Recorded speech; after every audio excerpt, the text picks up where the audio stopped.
हमें नई सरकार का निर्माण करना है। ये सरकार जो 5 साल तक आपकी सेवा करे, ऐसे लोगों को, ऐसे सांसदों को आपको चुनना है।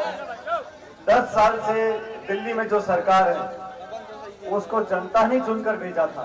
पूर्ण बहुमत की सरकार 2 बार देश में बनी है। अक्सर मैं देखता हूं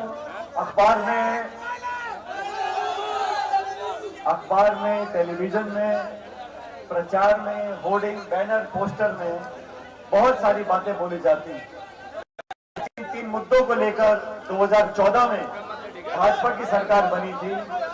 वो मुद्दे बड़े स्पष्ट हैं: महंगाई, बेरोजगारी, काला धन और भ्रष्टाचार। इन 10 सालों में बीजेपी की सरकार ने किसान के खिलाफ 3 काले कानून बनाए, नोटबंदी लेकर आए। ये वादा किया था कि किसान की आमदनी दुगनी करेंगे। आप सब में यहाँ कुछ किसान भाई बैठे हैं, आप में से किसी की आमदनी दुगनी हुई है क्या? मुझे काला धन विदेशों से लेकर आएंगे, यही कहा था भाजपा ने, और 15 लाख रुपए जमा कराएंगे। आप में से किसी के खाते में 15 लाख रुपए आया है? 2 करोड़ रोजगार हर वर्ष देंगे, ये भाजपा ने कहा था। महंगाई आसमान छू रही है, पेट्रोल डीजल 100 रुपए लीटर हो गया।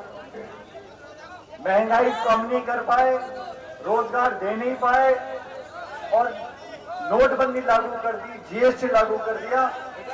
10 साल की रिपोर्ट कार्ड हम सब कांग्रेस जन चुनौती देते हैं। भाजपा की सरकार को 10 साल हो गए, आप 10 साल की रिपोर्ट कार्ड लाकर चर्चा करो और बताओ जनता के लिए आपने क्या काम किया है।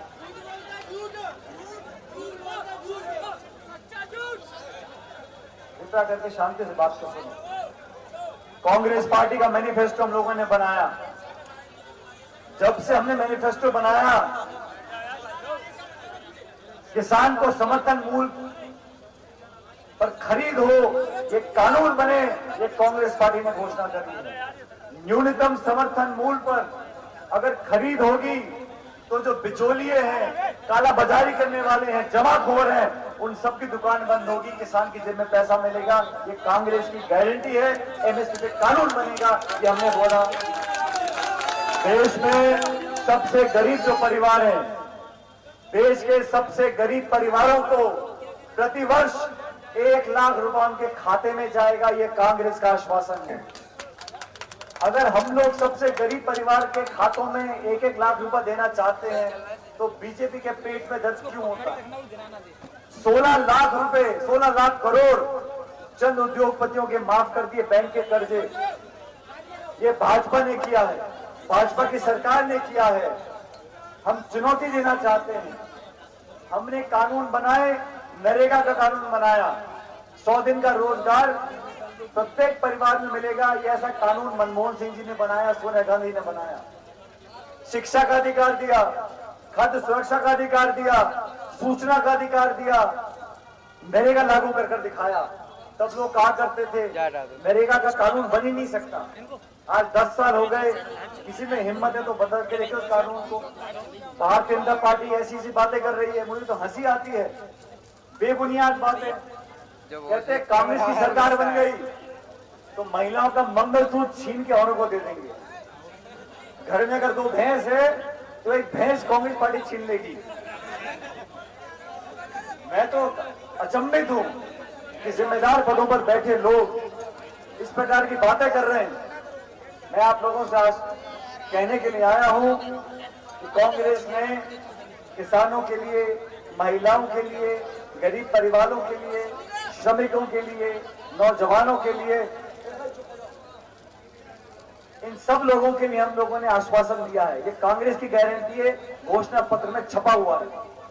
भाजपा के साथी शुद्ध रूप से झूठ बोलकर, हिंदू मुसलमान की बात कर, मंदिर मस्जिद की बात कर, ऐसी बातें कर लोगों का ध्यान भ्रमित करना चाहते हैं। मैं आप लोगों को आग्रह कर रहा हूं, इनके जुल्मों में फंसना नहीं है।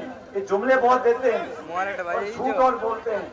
आप तो बोलो कि 10 साल में कहां महंगाई कम हुई, कहां भ्रष्टाचार कम हुआ, और आप लोग देश के मालिक हो, आपके वोट से सरकार बनती बिगड़ती है। 10 साल से जो सरकार दिल्ली में है, किस प्रकार का शासन दिया है, निर्वाचित मुख्यमंत्रियों को जेल में डाल रखा है। आपकी अलग विचारधारा हो सकती है, आपकी अलग पार्टी हो सकती है, आपके मतभेद हो सकते हैं, लेकिन चुने हुए मुख्यमंत्रियों को आप जेल में डाल दो, ये कहां का लोकतंत्र है? चुनाव चल रहे हैं, कांग्रेस सबसे बड़ी प्रमुख पार्टी है विपक्ष की।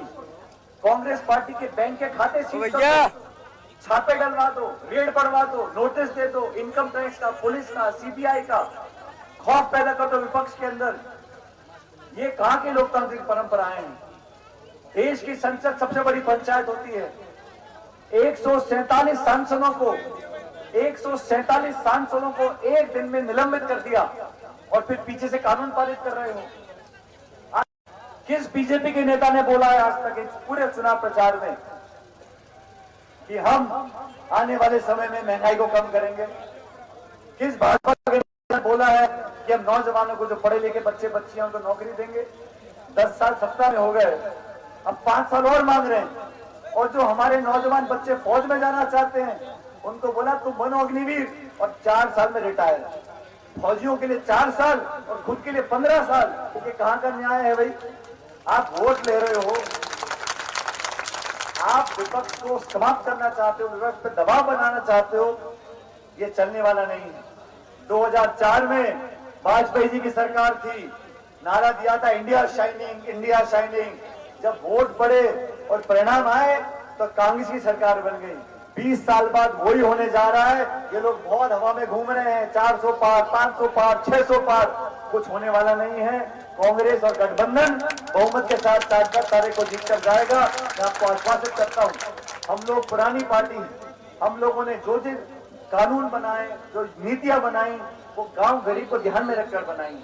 आज जो राजनीति हो रही है, धर्म की राजनीति, बिरादरी की राजनीति, गोत्रों पर राजनीति कर रहे हैं। और भाजपा के साथियों के जो भाषण में सुनता हूं, वो तो अचंभा होता है कभी कभी।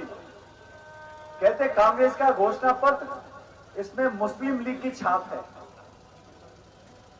मुसलमानों को आप ये देना चाहते हो, वो देना चाहते हो, घोषणा पत्र में लिखा है। अरे हमारे घोषणा पत्र में लिखा है गरीब को भगवान मानकर पूजा करेंगे, किसान को सम्मान देंगे, महिलाओं को, दलितों को, ओबीसी को, सबको, आरक्षित वर्गों को आगे लेकर जाएंगे, संविधान की रक्षा करेंगे।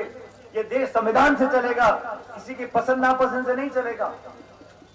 दोस्तों, इतना बड़ा हमारा मुल्क 140 करोड़ का, लेकिन वोट डालने का अधिकार मिल गया, वो लोकतंत्र नहीं है।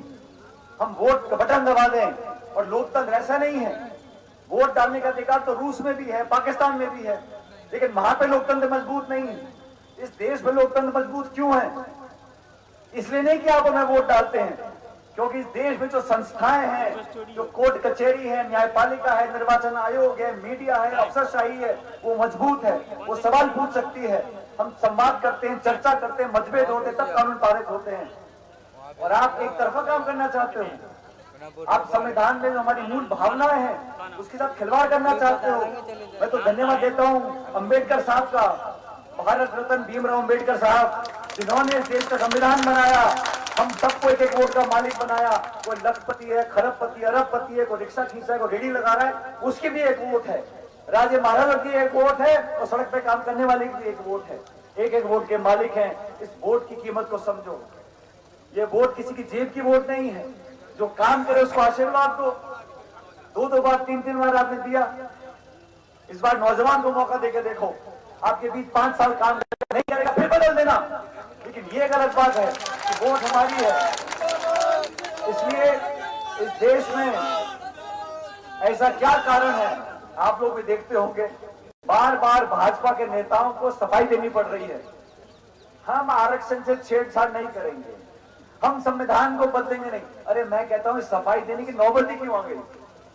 आपने कभी सुना मनमोहन सिंह जी को बोलते हुए कि मैं संविधान में बदलाव नहीं करूंगा?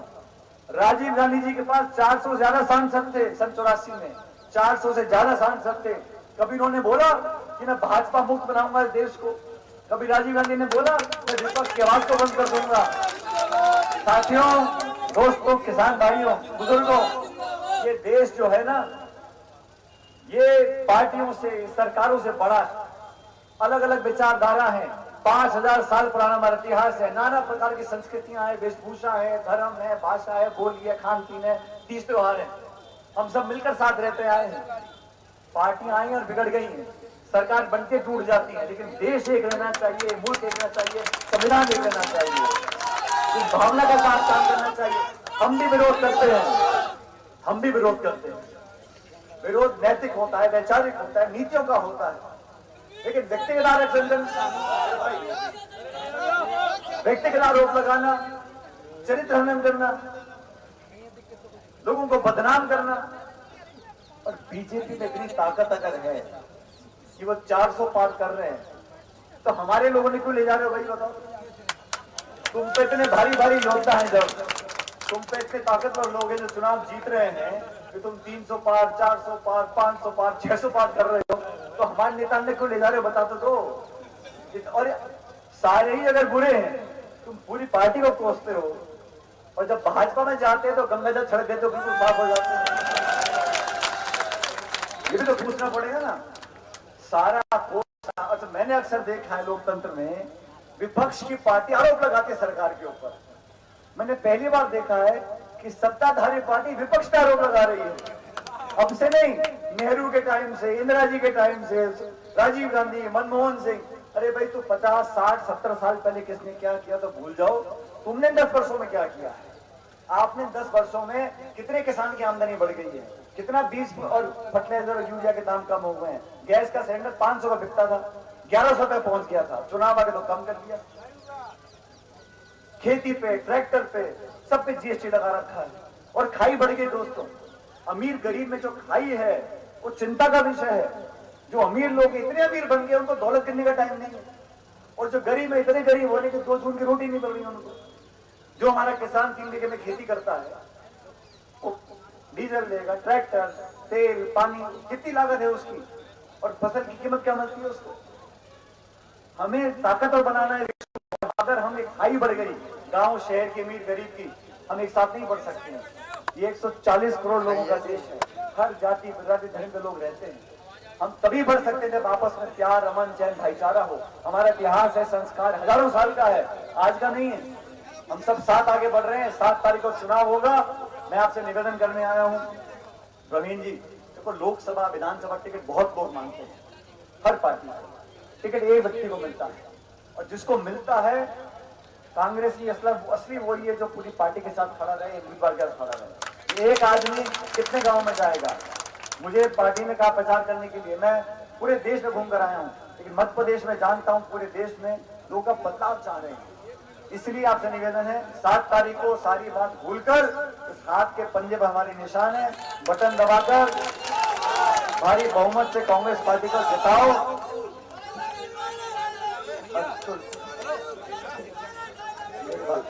ये चुनाव जो है ना, नारों से नहीं जीत सकते, चुनाव ताली से नहीं जीत सकते, चुनाव तो बटन दबा के जीता जाता है। तो कृपया करके जो ताकत दिखानी है, ये सारे डाबर घूम रहे हैं यहाँ पे, अरे मोड़ा रुक जा, तू बहुत यहाँ ताकत मत दिखा। 7 तारीख को मशीन इतनी दबाई होगी उसकी